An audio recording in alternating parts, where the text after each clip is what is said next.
महाराष्ट्र में पिछले 3 महीनों से संतोष देशमुख हत्याकांड चर्चा में बना हुआ है। 9 दिसंबर को सुदर्शन घुले समेत 6-7 लोगों ने मिलकर संतोष देशमुख को बेरहमी से पीटा और उनकी हत्या कर दी। ये मामला अब एक नए मोड़ पर पहुंच चुका है। पुलिस ने चार्जशीट दाखिल कर दी है और इसी के साथ इस केस से जुड़ा एक अहम सबूत सामने आया है। मीडिया में संतोष देशमुख के पिटाई के वीडियो और तस्वीरें सामने आने लगी है, जो इस हत्या की निर्ममता की गवाही दे रहे हैं। महाराष्ट्र में पिछले 3 महीनों से संतोष देशमुख हत्याकांड चर्चा में बना हुआ है। 9 दिसंबर को सुदर्शन घुले समेत 6-7 लोगों ने मिलकर संतोष देशमुख को बेरहमी से पीटा और उनकी हत्या कर दी। यह मामला अब एक नए मोड़ पर पहुंच चुका है। पुलिस ने चार्जशीट दाखिल कर दी है और इसी के साथ इस केस से जुड़ा हुआ एक अहम सबूत सामने आया है। मीडिया में संतोष देशमुख की पिटाई के वीडियो और तस्वीरें सामने आए हैं, जो इस हत्या की निर्ममता की गवाही दे रहे हैं। इन तस्वीरों में जो कुछ दिख रहा है वो रूह कपा देने वाला है। सीआईडी द्वारा दाखिल चार्जशीट से कई चौंकाने वाले तथ्य सामने आए हैं और 184 गवाहों के बयान दर्ज हैं। इनमें 15 तस्वीरें और कुछ वीडियो अदालत में पेश किए गए हैं।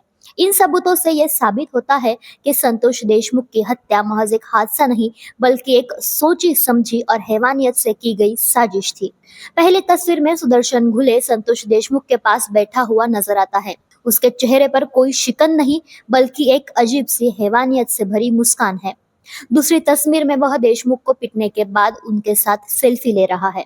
यह दृश्य देखकर किसी का भी खून खौल उठे। अन्य एक तस्वीर में जयराम चाटे संतोष देशमुख को बुरी तरह से पीटते हुए दिख रहा है और फिर एक ऐसा नजारा जो इंसानियत को शर्मसार कर दे। महेश केदार ने इस पूरी घटना को अपने मोबाइल में रिकॉर्ड कर रखा है। यह सिर्फ हत्या नहीं, बल्कि विकृत मानसिकता की हदें पार कर देने वाला कृत्य था। फिर एक तस्वीर आती है जो दिल दहला देने वाली है। संतोष देशमुख को अधनंगा करके एक गाड़ी से तार से बांधा गया है और जो अगली तस्वीर में दिखता है वो तो कल्पना से भी परे है। यह वो दृश्य है जो इस हत्या की क्रूरता को चरम पर ले जाता है।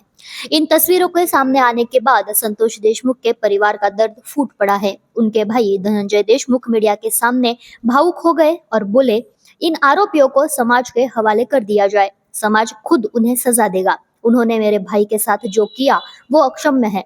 मैं सभी मीडिया संस्थानों से अपील करता हूं कि वे इन तस्वीरों को हटा दें, हम इन्हें देखकर जी नहीं पाएंगे।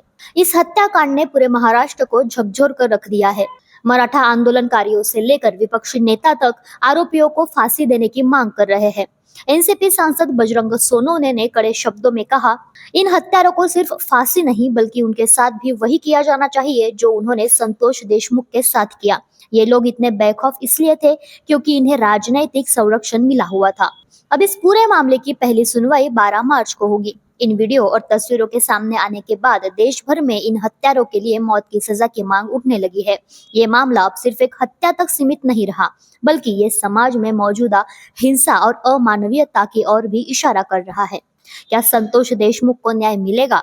क्या आरोपी अपने अंजाम तक पहुंचेंगे? अब पूरा देश इस सवाल का जवाब चाहता है।